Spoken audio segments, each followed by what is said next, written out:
దోసలు ఎర్రగా రావాలంటే ఈ చిన్న టిప్ని ఫాలో అవ్వాలి మరి. అవునండి, వేసే ప్రతి దోశ ఎర్రగా మంచిగా రావాలంటే ఈ టిప్ ఫాలో అవ్వాలి. దీనికి చాలా సింపుల్ టెక్నిక్, ఈజీగా వేసేసుకోవచ్చు. ప్రతి ఇంట్లో ఉండే వస్తువే దీనిలో వేస్తామండి. అదేంటో చూసేద్దాం.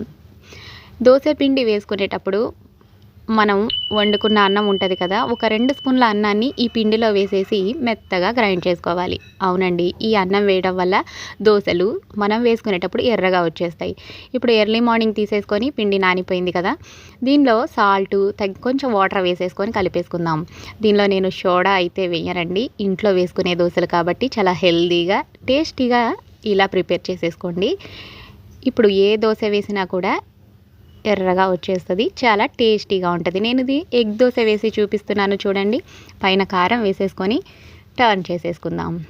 ఈ టిప్ మీకు నచ్చితే ఒక లైక్ చేయండి. ఫస్ట్ టైం నా